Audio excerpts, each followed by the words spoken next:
Since the Labour Party came into power in 2024, their economic policies have continued a trend of promoting spending over saving, aiming to stimulate the economy in the face of persistent inflation, economic recovery challenges, and global uncertainty.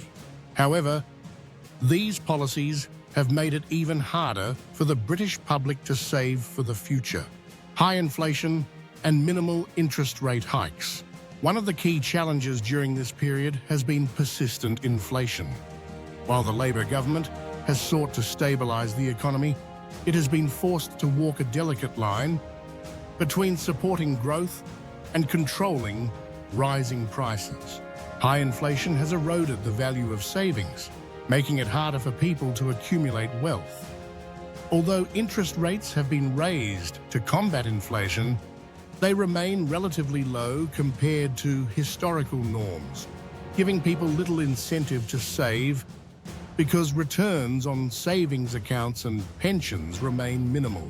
This discourages the public from putting money aside and forces many to spend rather than save. Continuous focus on public spending and on fiscal economic support.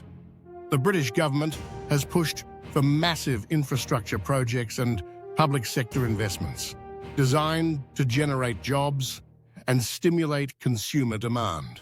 However, these policies, while necessary for economic recovery, often come at the expense of encouraging individuals to save.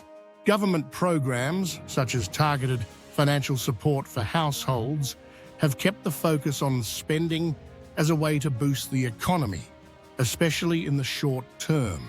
While this may provide immediate relief to families, it subtly discourages people from building long-term savings habits. Housing market and buy-to-let schemes. The government has continued to support policies aimed at making housing more affordable. This includes backing schemes for first-time buyers and easing mortgage restrictions.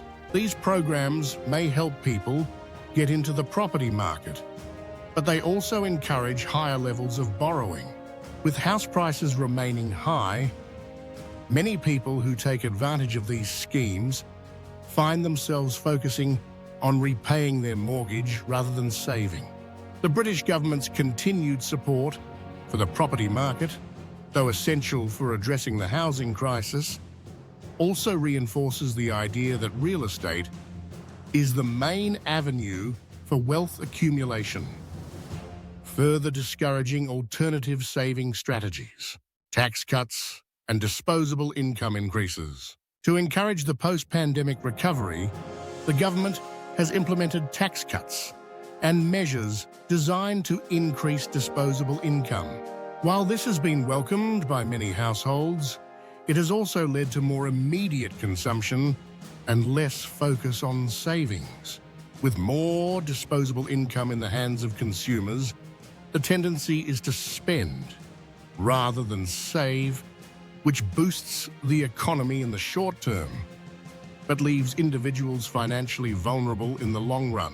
The narrative of affordable living, promoted by the government, while appealing, may give people the impression that saving is less necessary when financial relief comes from the state or credit markets.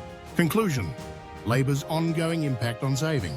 Whilst Labour's policies are aimed at stimulating growth and supporting households during difficult times, they have inadvertently made saving more difficult for the average Brit.